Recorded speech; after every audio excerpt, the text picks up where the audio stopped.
Ya, untuk membahas lebih lanjut mengenai ketegangan yang terjadi di Irak dan dampaknya terhadap harga minyak dunia, langsung saja kita berbincang dengan Johannes Ginting selaku analis komoditas dari PT Monex Investindo Futures. Selamat siang, Mas. Ya, selamat siang. Mas Johannes, kalau kita membicarakan mungkin langsung saja ya, ketegangan di Irak memang tengah terjadi dan harga minyak berpotensi tinggi sekali. Bagaimana Anda melihatnya terkait dengan kondisi ini? Ya, sekarang memang kita lihat satu masalah yang cukup serius terjadi di Irak ya, dan kita tahu bahwa Irak adalah negara produsen terbesar ya, penghasil dari minyak ya, dan ini tentu ada satu situasi yang tidak pasti karena kita lihat bagaimana militer ini terus bergerak, bahkan mereka sudah menguasai kota kedua terbesar di negara Irak. Ini yang menyebabkan pelaku pasar sangat khawatir, dan sekali lagi terus terang ini membuat akhirnya harga minyak terus melambung tinggi, bahkan melewati mungkin saya pikir harga yang psikologis ya 105 ya, karena 105 itu sebenarnya satu level menjadi satu resisten kuat, tapi ini sudah terlewati karena tadi kekhawatiran yang cukup besar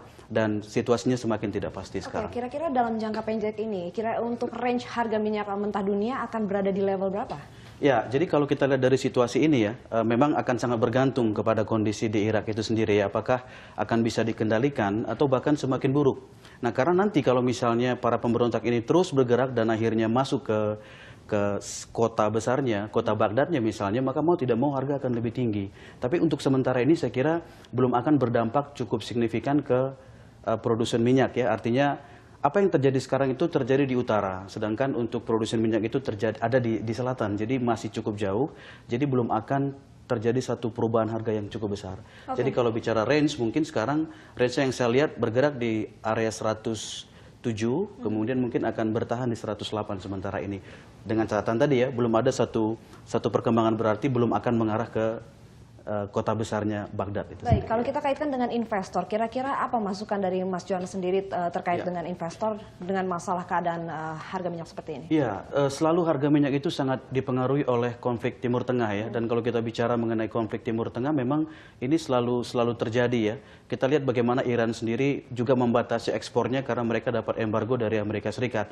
Dan mungkin juga negara-negara lain bisa melakukan hal yang sama gitu ya. Dan kemudian juga dari sisi lain, konflik-konflik yang terjadi misalnya di Afrika, di Nigeria misalnya, ada selalu sabotase yang terjadi di sana sehingga harga minyak itu up and down. Nah, kemudian faktor-faktor lain, faktor cuaca juga bisa sangat mempengaruhi. Jadi supply-nya sendiri itu selalu terhambat, dan ini membuat negara OPEC sendiri agak kesulitan untuk artinya memberikan pasokan minyak sesuai dengan yang dibutuhkan oleh pasar, sehingga demand-nya tinggi sedangkan supply-nya menurun. Ini membuat harga semakin tinggi. Nah, sekarang kalau artinya saya lihat apa yang harus dilakukan investor, saya kira tetap harus melihat situasi yang ada sekarang ya. Jadi secara realistisnya kita lihat bahwa harga minyak akan mengalami satu kenaikan yang cukup tinggi dan bisa lebih tinggi dari harga sekarang, bergantung dari situasi yang ada nanti di Timur Tengah. Berarti wait and see dulu? Bukan wait and see, artinya kalau kita bicara tren, saya melihat tren minyak ini akan semakin naik, apalagi lepas dari 105 ya, kecuali terjadi satu perubahan yang berarti, artinya situasi di Irak sendiri sudah bisa dikendalikan dengan baik, maka otomatis bisa di bawah 105. Jadi selama di atas 105, potensi untuk naik itu cukup besar, bisa 108 dan bahkan mungkin bisa mencapai resistance 110. Oke, itu kalau dari sudut pandang ke investor. Kalau ke pemerintah Indonesia sendiri kita kaitkan dengan raca perdagangan, Mas, import kita masih sangat besar, harga minyak tinggi. Ini akan melebar untuk defisit? Pasti, karena salah satu yang penyebab defisit kita cukup besar atau terus melebar adalah karena subsidi BBM. Ya, dan kita lihat dengan kenaikan harga minyak sekarang, otomatis spending yang harus dikeluarkan pemerintah juga cukup besar. Dan kita tahu ICP yang dibuat oleh pemerintah 105 ya. Sekarang harganya sudah melewati 105, sudah berada pada 107 ya. Dan saya kira ini akan membuat pemerintah semakin kesulitan untuk masalah defisit tadi ya.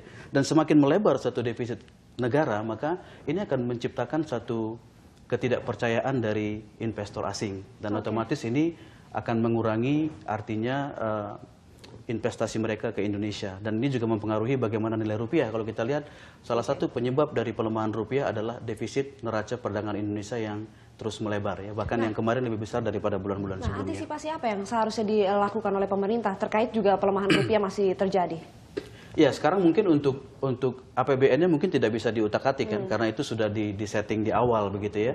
Nah, yang perlu dilakukan pemerintah adalah mereka harus membatasi pembelian-pembelian yang ada kaitannya dengan tadi ya, perubahan-perubahan dari harga minyak. Jadi kalau mereka batasi impornya dan sebagainya, bisa jadi itu bisa sedikit membatasi defisit neraca perdagangan. Oke, sampai kapan sih Mas pelebaran defisit ini? Mungkin singkat saja. Sampai kapan nih kira-kira akan Ya, terjadi? mungkin agak bisa cukup lama ya, karena untuk mengurangi defisit otomatis salah satu cara terbaik adalah dengan menaikkan harga BBM kan. Nah, Tapi ini tidak mungkin. makanya itu yang Karena jadi kondisi problem. politik. Betul. Saya kira 2-3 tahun ke depan belum akan satu perubahan yang signifikan untuk defisit perdagangan. Baik, kalau gitu terima kasih Ya, banyak Mas sama-sama. Johannes atas perbincangan bersama kami di siang hari ini dan selamat siang Mas. Selamat siang.